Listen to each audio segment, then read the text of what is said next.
అందరికీ జై బాబా అండి. ఈవేళ మనం ఒక ఇద్దరు గొప్ప ప్రేమికుల గురించి తెలుసుకుందాం. మెహర్ బాబా ప్రేమికులు, వారిని బాబా మండలి మండలి అని కూడా అన్నారు. వాళ్ళ మండలి కింద కూడా బాబా సర్కిల్ మెంబరు మండలి అని చెప్పి బాబా స్వయంగా చెప్పిన వాళ్ళు చాలా వాళ్ళ గురించి చాలా మందికి తెలియదు. వీళ్ళు అసలు అంటే ఒక ఆయన బాగా అందరికీ తెలుసు గాని మామూలు ప్రేమికుడుగా తెలుసు. ఆయన గురించిన విషయాలు తెలియదు. అలాగే మరొక ఆయన అసలు ఆయన పేరు కూడా ఎవరికి తెలియదు. ఆయన బాబా ఆశ్రమంలో ఉన్నాడు, నా మండలి అని బాబా చెప్పారు. అలాంటి ఆయన గురించి కూడా మనం ఇవాళ తెలుసుకుందాం. వాళ్ళు ఎవరు ఏంటి. శ్రీ సివి రామానుజాచార్యులు. ఈయన శ్రీ సంపత్ అయ్యంగారికి సోదర వరుస సమీప బంధువు, సోదర వరుస గల సమీప బంధువు. ఈయన మైసూర్లో జన్మించారు. ఈయన తండ్రి శ్రీ సివి రాఘవాచార్యులు మైసూర్ దీవానికి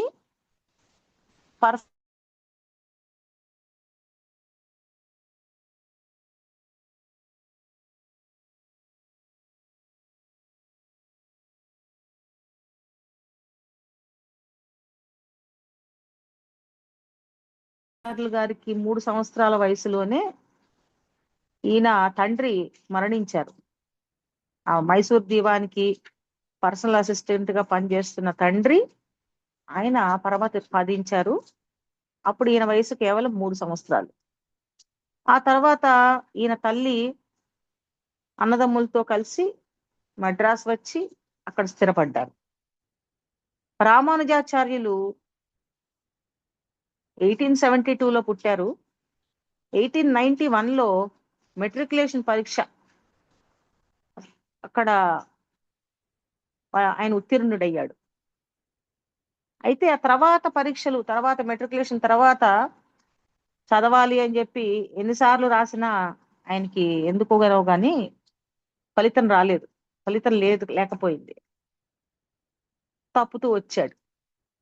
దాంతో ఆయన ఇంకా ఆ ప్రయత్నం మానేసి పై చదువులు వద్దనుకొని తాను చదువుకున్న కాలేజీలోనే అప్పటి నుంచి 1896 నుంచి క్లర్క్ గా ఉద్యోగంలో చేరి అదే కాలేజీలో సుమారు 31 సంవత్సరాలు రకరకాల హోదాల్లో పనిచేసి 1927 డిసెంబర్ 22న పదవీ విరమణ కూడా చేసేశాడు.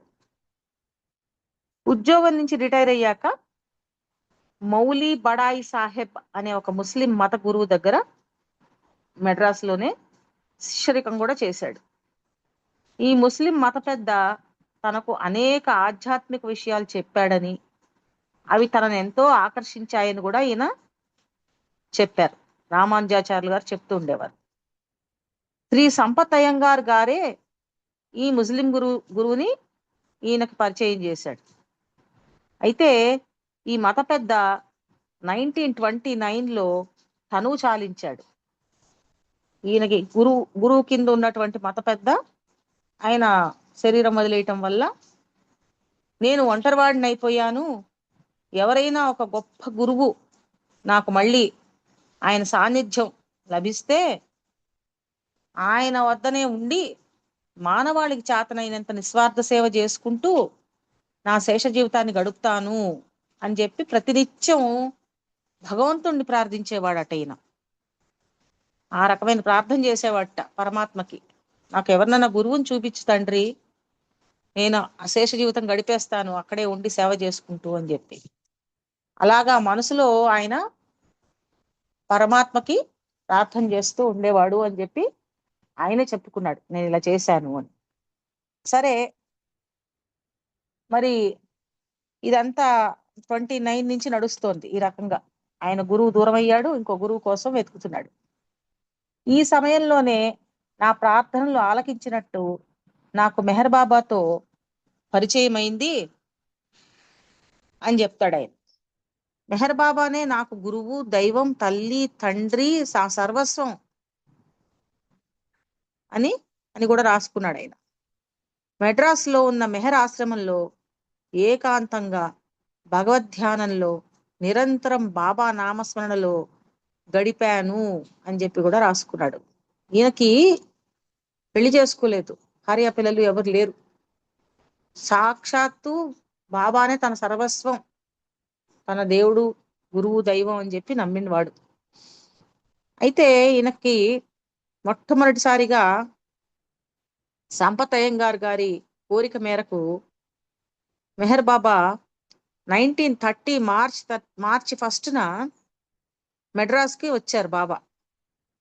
మొట్టమొదటిసారిగా ఒక 15 మంది మండలి వారితో కలిసి బాబా మార్చి 1 1930న మెడ్రాస్కి వచ్చారు. వచ్చినప్పుడు అయ్యంగారి ఇంటికి ఎదురుగా ఉన్న భవంతిలో మెహర్ ఆశ్రమాన్ని మెహర్ బాబా ప్రారంభించారు.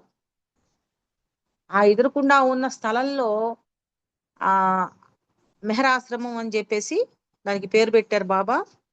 ఆ ఆ భవంతి ప్రాంగణంలో ఒక మొక్కను నాటారు. ఏం మొక్కది? రావి మొక్క. బాబా స్వయంగా ఒక రావి మొక్క నాటారు. మెడ్రాస్ వెళ్ళిన వాళ్ళు, అది దాన్ని దర్శించిన వాళ్ళకి తెలుస్తుంది. నేను ఎప్పుడో ఒక 20-25 సంవత్సరాల క్రితం వెళ్ళాం. మెడ్రాస్ లో అసలు ఉంది అని కూడా తెలియదు చాలా మందికి అప్పటికి. మద్రాస్ లో బాబా ప్రేమికులు ఉన్నారు, బాబా సెంటర్ ఉంది అనే విషయం తెలుసుకొని అక్కడికి వెళ్ళడం జరిగింది. దాని గురించి కూడా ఎప్పుడన్నా మనం చెప్పుకుందాం. ఇప్పుడు చాలా మంది వెళ్ళొచ్చారు, ఈ పాటికి అనేక మంది దాన్ని దర్శించుకొని వచ్చారు. ఆ మెహర్ ఆశ్రమం, దాని పేరు మెహర్ ఆశ్రమం, మెహర్ బాబా పెట్టిన పేరు. ఆ మొక్క, బాబా నాటిన మొక్క పెద్ద వృక్షం అయిపోయింది. అది ఎంతో పెద్ద వృక్షం అయిపోయింది. అయితే రామానుజం మెహర్ బాబాను తొలిసారిగా ఆ మార్చి 1న మెహర్ ఆశ్రమం ప్రారంభ సమయంలోనే దర్శించుకున్నాడు. ఆ మెహర్ ఆశ్రమం బాబా ప్రారంభించారు, పేరు పెట్టారు, మొక్క నాటారు. ఆ టైంలోనే ఈయన బాబాను దర్శించుకున్నాడు. ఆ తరువాత మెహర్ ఆశ్రమం కేర్ టేకర్ గా ఉంటూ శ్రీ రామానుజం బాబాతో ఉత్తర ప్రత్యుత్తరాలు నడిపాడు. ఈయనకి భార్య పిల్లలు లేరు. తన వంట తానే వండుకుని ప్రత్యేక సందర్భాలలో పేదవారికి, ముఖ్యంగా హరిజనులకు మెహర్ ఆశ్రమ ప్రాంగణంలో అన్నదాన కార్యక్రమం నిర్వహించేవాడు. ఆ రోజుల్లో మెహర్ బాబా రూపం తన మనసు నిండా ఉండేదని, మనసులోని ఆలోచనలు ఆపుకోలేక అవతారునిపై అనేక కీర్తనలు, పద్యాలు రాశానని ఆయన చెప్తాడు. ఆ రాసినవన్నీ సంకలనం చేసి నా సద్గురు పాదాల చెంత అని పేరు పెట్టి ఒక చిన్న పుస్తకం ప్రచురించాడు. ఆయన రాసిన కీర్తనలు, పద్యాలు. ఈ రచనలో నా ప్రమేయం ఏమీ లేదు, అంతా అవతారిన కృప అని చెప్తాడు ఆయన.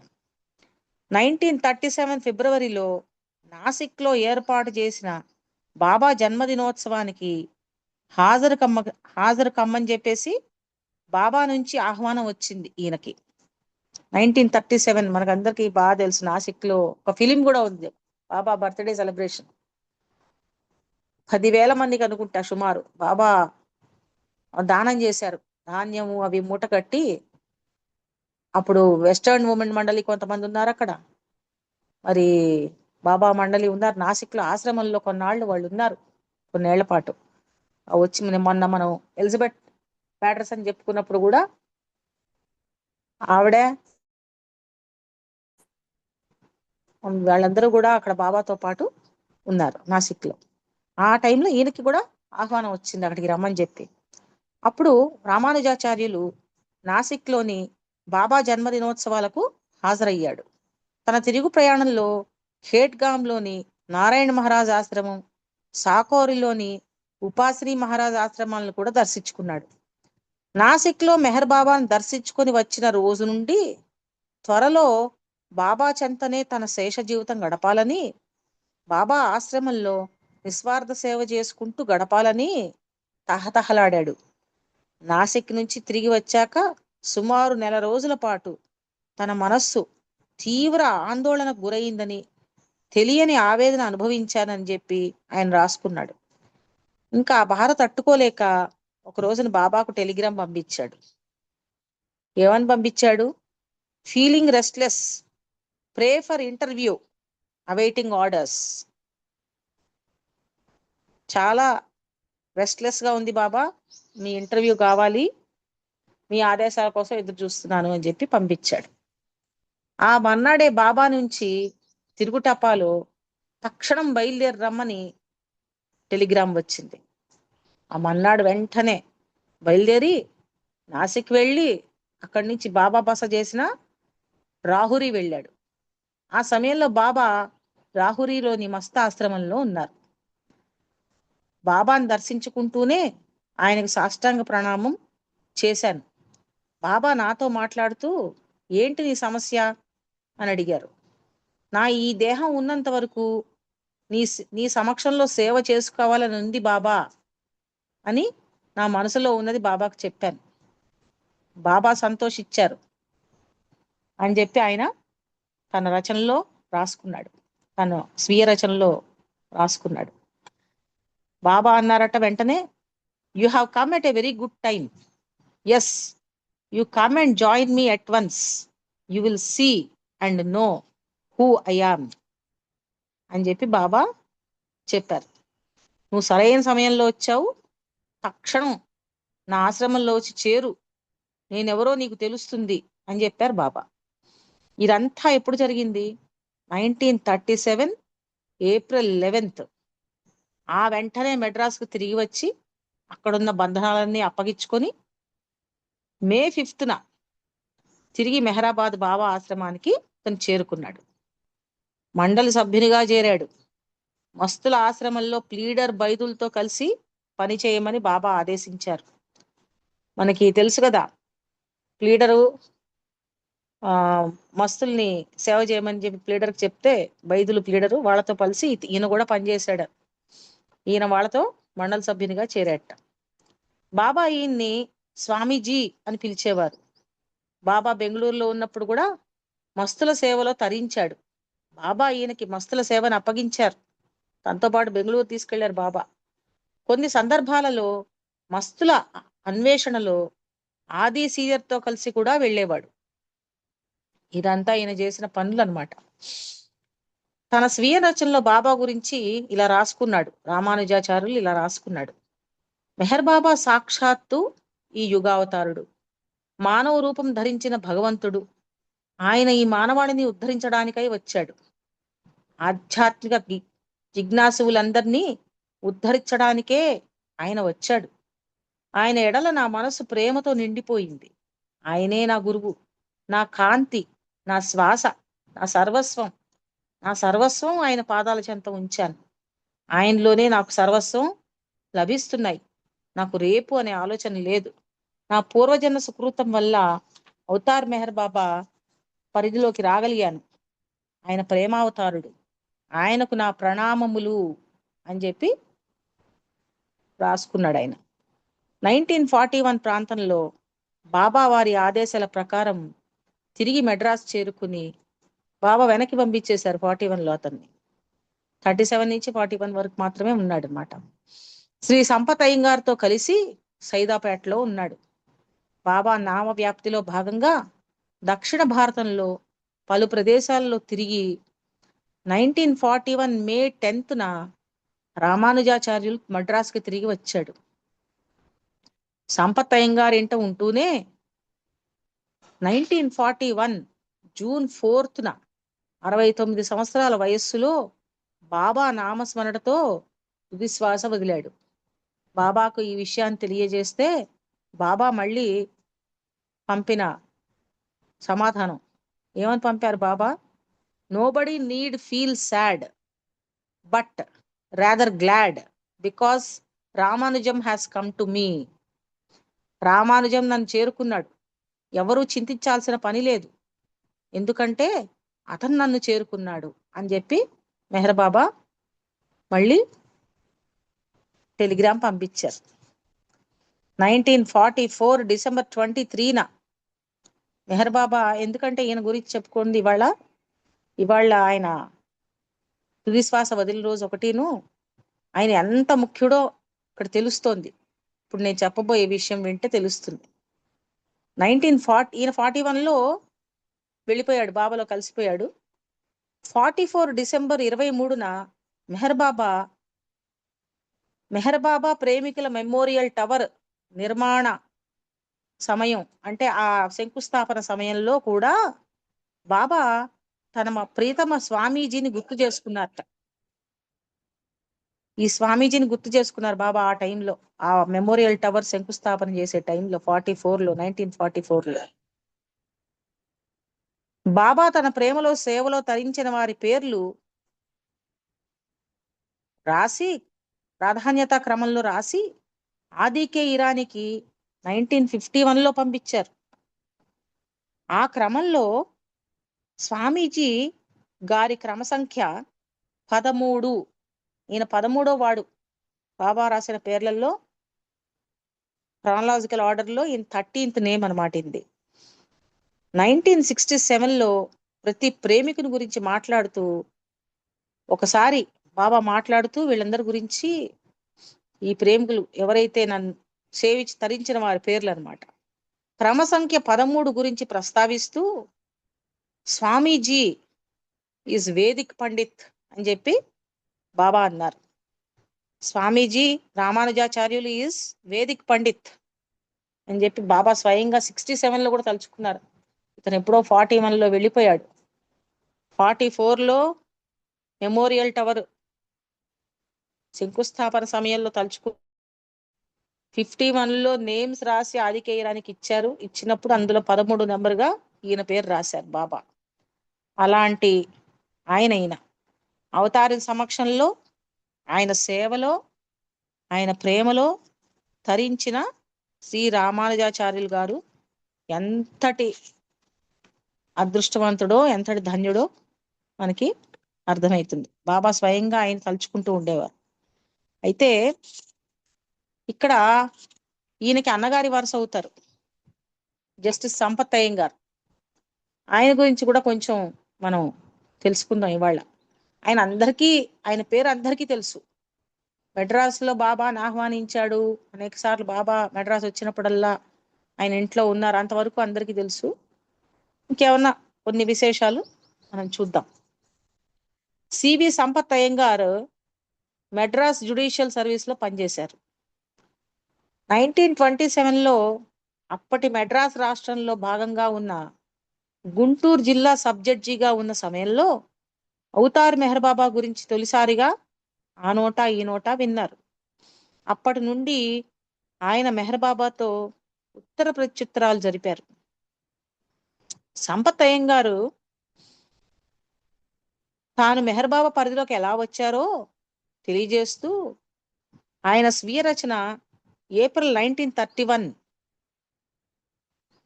మెహర్ మెసేజ్ మ్యాగజైన్లో ప్రచురించారు. మెహర్ మెసేజ్ అని చెప్పి అప్పట్లో ఒక పత్రిక నడిపారు. ఆ మెహర్ మెసేజ్లో ఈయన స్వయంగా రాసుకున్నాడు ఆ మ్యాగజైన్లో, ఎలా వచ్చాను తాను బాబా పరిధిలోకి అని చెప్పి. దాన్ని ఆధారంగా చేసుకొని ఈ కృష్ణానంద్ గారు రాసినటువంటి ధన్య చరిత్రలో ఈయన గురించి ఉంది. 1927 ప్రాంతంలో నేను తొలిసారిగా మెహర్ బాబా గురించి విన్నాను. ఆయన గురించి తెలుసుకోగానే నా మనసు ఆనందంతో ఉప్పొంగింది. ఆ తర్వాత ఆయన తలుచుకుంటూ ధ్యానంలో కొద్దిసేపు కూర్చుంటే నా మనసు దూది పింజలా తేలికైపోయింది. మనసుకు ఎంతో ప్రశాంతత చేకూరింది. ఎన్నడూ ఎరగనంత చల్లదనాన్ని అనుభవించాను. ఆయన గురించి ఆలోచించి ఆయనతో ఏకమయ్యానన్న భావన కలిగింది. నా విన్నపాలను మన్నించి 1930 మార్చిలో తొలిసారిగా బాబా మెడ్రాస్ పర్యటనకు వచ్చారు. ఆనాటి నుండి ఆయనతో నా సంబంధం మరింత బలపడింది. ఆ తర్వాత ఆయనకి నేను మరింత చేరువయ్యాను. ఇదంతా నా పూర్వజన్మ సుకృతం అని భావించాను. మెహర్ బాబా నా జీవిత లక్ష్యం చేరుకునేందుకు సహాయం అందిస్తారని నేను ఆయన్ని నా ఆరాధ్య దైవంగా అంగీకరించాను. ఆ దరిమిల బాబా వ్యాప్తికి నా సాయశక్తులా కృషి చేశాను. ప్రేమావతారుడైన మెహర్ బాబా మన మధ్యనే ఉన్నాడు. ఆయన్ని సేవించి తరించండి. ప్రేమ ద్వారా మానవ జీవితాన్ని లక్ష్యాన్ని చేరుకోవడంలో బాబా మార్గం చూపిస్తాడని చెప్పి పలువురికి నా సందేశం వినిపించాను. ఇది నా కర్తవ్యంగా భావించాను. మానవ సేవలో భాగంగా బాబా నామవ్యాప్తి ప్రధానమని భావించారని చెప్పి సంపత్ అయ్యంగారు ఈ రచనలో క్లుప్తంగా చెప్పారు.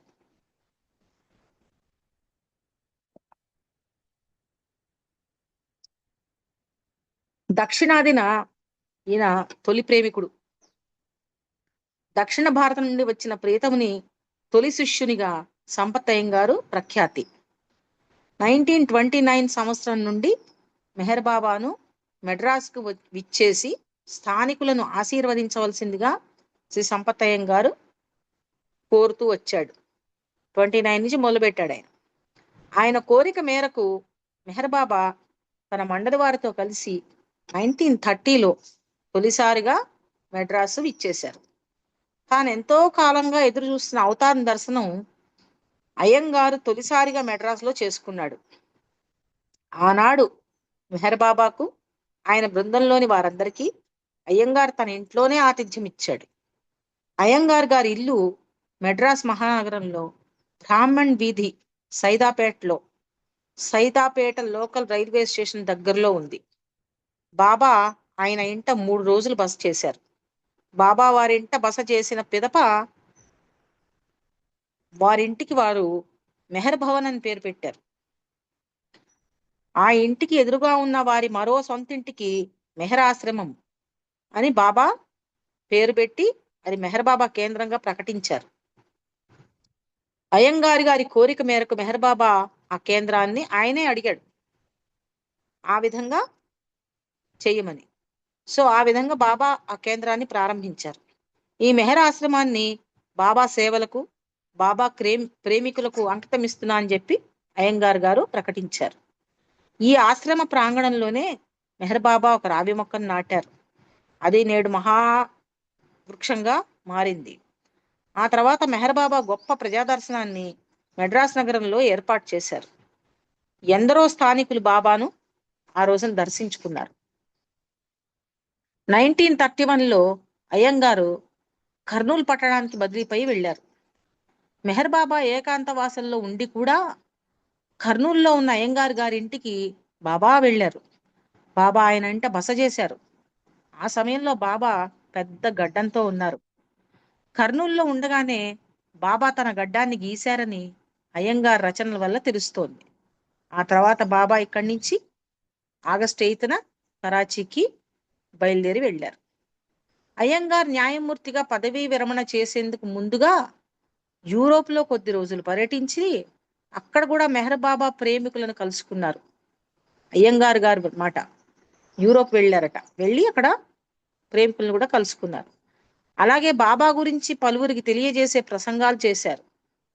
1933 ఆగస్టులో మెహర్ బాబా ముంబైలో ఉండగా అయ్యంగారు బాబాని కలిశారు. ఆ సమయంలో 4 నెలలకు ఒకసారిగా ప్రచురితమవుతున్న మెహర్ గెజిట్ పత్రికను ద్వైమాసిక పత్రికగా ప్రచురించమని ఆదేశించారు బాబా. 4 నెలలకోసారి వచ్చే పత్రిక 2 నెలలకోసారి ప్రచురించాలి అని చెప్పి బాబా ఆదేశించారు. ఈ పత్రికకు ఎడిటర్గా అయ్యంగార్ గారి కుమార్తె లక్ష్మి ఆవిడ ఎడిటర్గా ఉండేది. అయితే అయ్యంగార్ పదవీ విరమణానంతరం మెహర్ గెజెట్ పత్రిక ప్రచురణ సంపాదకత్వ బాధ్యతలను సంపత్జీని స్వీకరించమని బాబా ఆదేశించారు. 1933 ఆగస్టు 15న అయ్యంగార్ కుటుంబ సభ్యులందరూ బాబాను ముంబైలో దర్శించుకున్నారు. ఆ వెళ్ళినప్పుడే బాబా దీన్ని 2 నెలలకోసారి ప్రచురించండి అన్నారు. ఇవన్నీ తీసుకోమన్నారు ఆ బాధ్యత అంతా కూడా. 1934లో మెడ్రాస్ పర్యటన. ఆ తర్వాత అయ్యంగారి ఆహ్వానం మేరకు 1934 ఫిబ్రవరిలో బాబా తన మండలితో కలిసి మెడ్రాస్లోని మెహర్ భవన్లో 3 రోజుల పాటు బస చేశారు. ఈ సమయంలో మెహర్ భవన్లో ఫిబ్రవరి 18న మెహర్ బాబా వారి 40వ జన్మదిన వేడుకలు ఘనంగా నిర్వహించారు. ఈ పర్యటనలో బాబా తన స్వహస్తాలతో తన ప్రేమికులకు భోజనం వడ్డించారు. అనేక మందికి ప్రసాద వితరణ చేశారు బాబా. అయ్యంగారి గారి మనువలతో దాగుడు మూటలు వంటి ఆటలు ఆడారు. 1936లో అయ్యంగార్ బెంగళూరులో ఉన్నాడు. ఆ సమయంలో మెహర్ బాబా అయ్యంగారింట ఉండాలని నిర్ణయించుకున్నారు. ఆ ఏడాది బాబా తన జన్మదినోత్సవాన్ని జరపవద్దని చెప్పి బాబా ప్రేమికులందరికీ ముందుగానే ప్రకటించారు. అయినప్పటికీ బాబా తన ప్రియమైన అయ్యంగారు కుటుంబ సభ్యులందరితో కలిసి ఆ రోజు మధ్యాహ్నం అలాగే రాత్రి భోజనం చేశారు బెంగళూరులో. వారందరితో కలిసి గ్రూప్ ఫోటో తీయించుకునేందుకు అనుమతించారు. ఆ రాత్రికి బాబా అయ్యంగారింటనే బస చేసి మన్నాడు ఫిబ్రవరి 17న ఫిబ్రవరిలో బెంగళూరు నుండి నాసిక్కి ప్రయాణమయ్యారు. ఆ విధంగా బాబా 1934లో మెడ్రాస్ వచ్చారు. తర్వాత 36లోనేమో బెంగళూరులో అయ్యంగార్ గారు ఉన్నప్పుడు వారి ఇంటికి వెళ్ళి తన జన్మదినం అక్కడే గడిపారు బాబా. బయట ఎక్కడా కూడా ఎవరిని చేయొద్దని చెప్పారు. వారింట్లోనే భోజనం చేశారు. ఈ విధంగా బాబా అయ్యంగారు కుటుంబ సభ్యులకి అరుదైన అవకాశం అందజేశారు. మెహర్ బాబా జర్నల్ 1937 జూలై 23న సంపత్ అయ్యంగార్ మెహరాబాద్లో బాబాను దర్శించుకున్నారు. ఆ సమయంలో మెహర్ గెజెట్ ద్వైమాస పత్రికను నిలిపివేయమన్నారు. ఎందుకంటే కొత్తగా మెహర్ బాబా జర్నల్ అనే నూతన పత్రికను 1938 అక్టోబర్ నుండి అహ్మద్నగర్ నుంచి ప్రచురింప నిర్ణయించినట్లు బాబా ప్రకటించారు.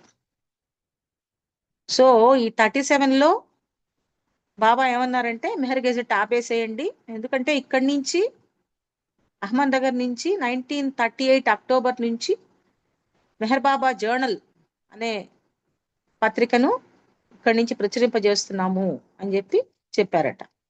ఆ పత్రికలో ఉన్న 8 మంది సంపాదకీయ బృందంలో అయ్యంగార్ని కూడా ఒకరిగా బాబా నిర్ణయించారు.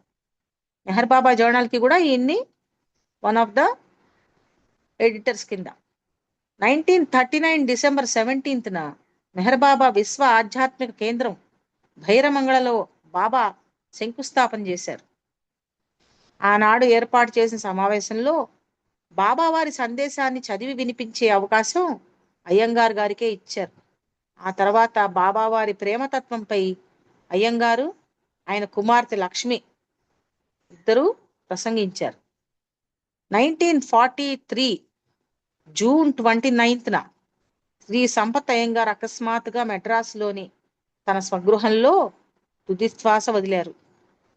ఆ సమయంలో బాబా ఏకాంతవాసంలో నేటి పాకిస్తాన్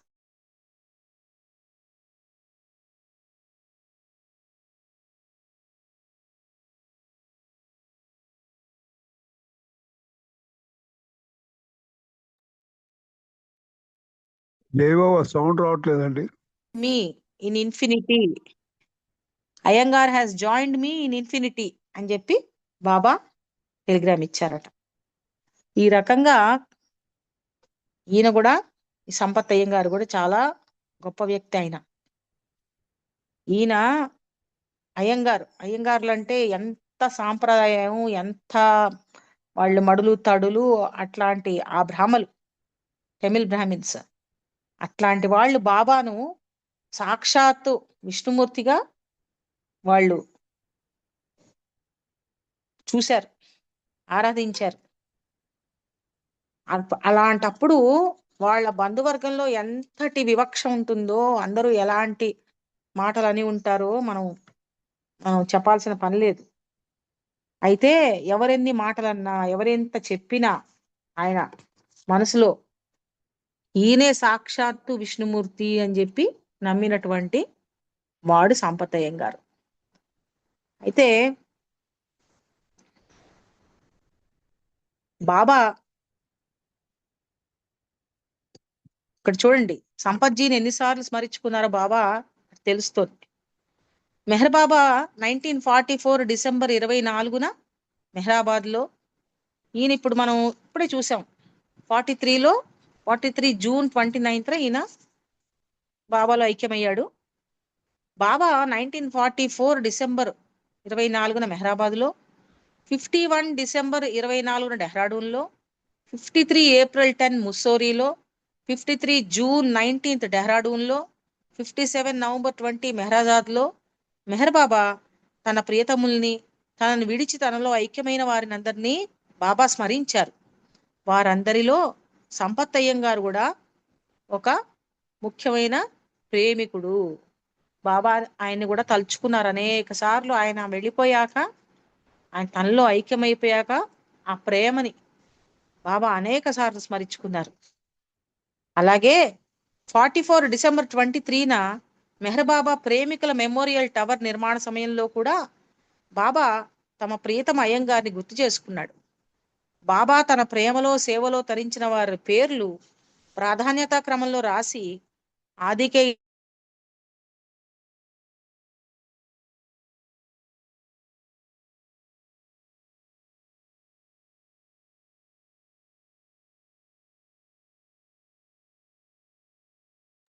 జేఓ వినబడలేదండి. వినిపించట్లేదా? ఇప్పుడు అయిపోయిందా అండి? స్పీచ్ అయిందా? అయిపోయింది అయిపోయింది అయిపోయింది. ఓకే అండి, జై బాబా. ఇప్పుడు జేఓ సంకీర్తనలో ఇప్పుడు పద్మావతి గారు సంకీర్తన చేయాలి, సిద్ధలక్ష్మి గారు సంకీర్తన రెడీగా ఉండాలండి. జై బాబా. जय बाबा अंडी अवतार मेहर बाबा की जय अवतार मेहर बाबा की जय अवतार मेहर बाबा की जय मेहरुनि प्रेमिंतुनु ना प्रेम ज्योतिनि आ प्रेम मूर्तिनि पावन गात्रुनि परम पवित्रुनि मेहरुनि प्रेमिंतुनु చందమామలాగా చల్లగా ఉంటాడు అందాల మోముతో అందరిని పిలిచాడు. చందమామలాగా చల్లగా ఉంటాడు అందాల మోముతో అందరిని పిలిచాడు. అందరి